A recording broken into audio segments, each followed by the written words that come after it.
Muraho neza mwese aho muri hose nizere ko mumeze neza, nongeye kubaha ikaze kuri ya YouTube channel yanyu ya B-News TV, tugenda tureberaho byinshi bikomeje kugenda bigarukwaho mu buryo bwose bugiye butandukanye, ariko by'umwihariko twibanda ku bintu bigiye bitandukanye, by'umwihariko ku ngorane cyangwa se ibibazo bitandukanye umuntu agenda ahura nabyo mu buzima butandukanye, mu buzima bwa buri munsi ndetse no mu bindi bitandukanye. Ibi byose tugenda tubigarukaho ndetse tugenda tunareba uburyo umuntu ashobora kuba yabivamo cyangwa se ashobora kuba yakwifashisha mugenzi we igihe yaba yabyinjiyemo cyangwa se igihe yaba yabyisanzemo.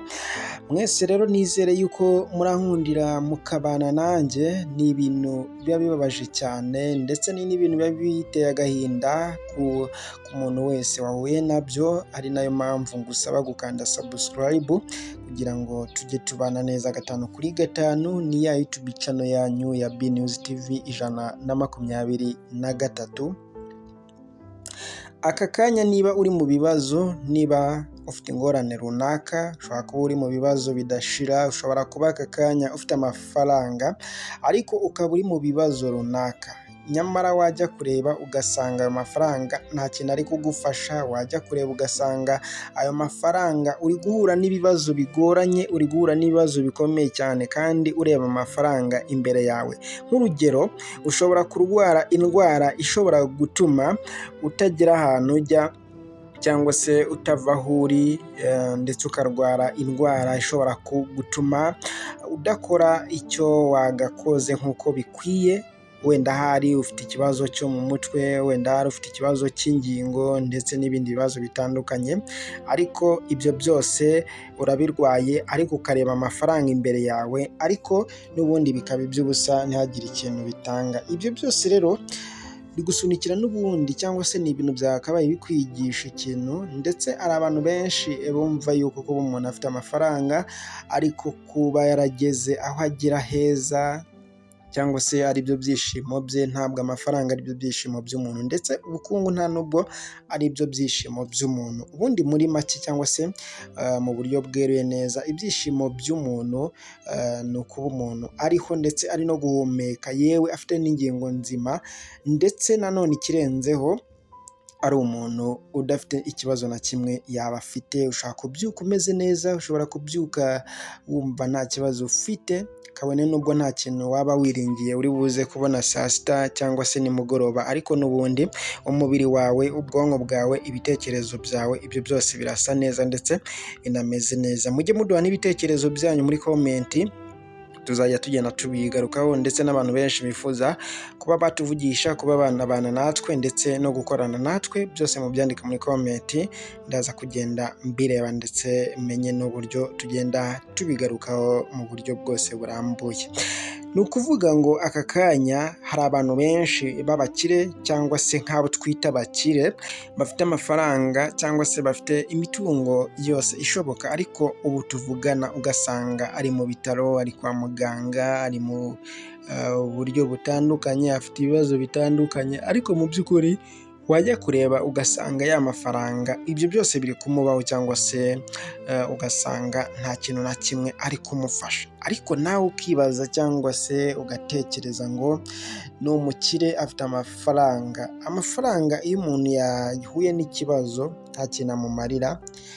Iyo umuntu ari kuribwa, iyo umuntu ari guhura n'uburibwe, iyo umuntu ari guhura n'ibintu bitandukanye, nta kintu y'amafaranga aba akimumariye, ndetse ari nayo mpamvu nkwibutsa kugira ngo uzajye ubona umuntu ubabaye, ubona umuntu ufite ibibazo yahuye nabyo, ndetse ubona umuntu ukwiye gufasha, nibiba ngombwa umufashe, kubera yuko ntawe umenya aho bwirageze.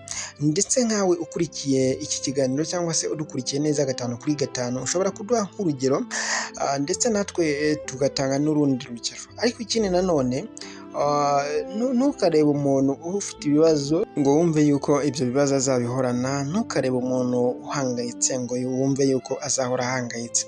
Ibyo byose nubirebaho cyangwa se nubitekereza gutyo, nkubwije ukuri yuko uzaba usa nkaho ibyo bibazo uri gutekereza, ibyo bibazo uri kwiyumvishamo bitagutungura kuba ari weho byabayeho. Buri wese yaravutse, cyangwa se hagati yacu buri wese twaravutse, dusanga imibereho y'abantu iratandukanye, dusanga imiturire, dusanga buri kimwe cyose gitandukanye n'icyundi. Bityo rero ntabwo dukwiye guseka bagenzi bacu, ndetse ntidukwiye no kubatererana, kubera yuko icyo baba bafite cyose, haba amafaranga, haba ubundi bushobozi, ibyo ngibyo nta kintu byabamarira mu gihe badafite ubuzima cyangwa se buzira umuze muri rusange.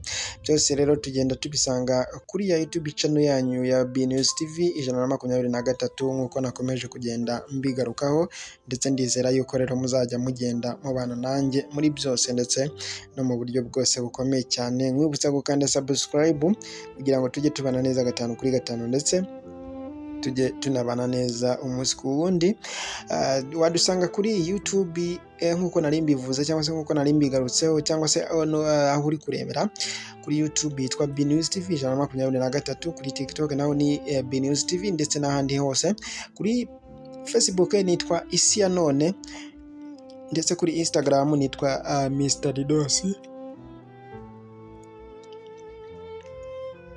ndetse kuri Instagram nitwa Mr Dinos. Hose rero wajya udusangaho, cyangwa se ukajya udusuraho, cyangwa se ukatwandikira kuri email yacu, ubundi tukagenda tubana neza 5 kuri 5. Ndaje mu kanya n'ubundi dukomeze turebe n'ibindi, turebe uburyo bikomeje kugenda bisa nkaho bigorana ku mpande zombi mu buryo bwose bukomeye cyane.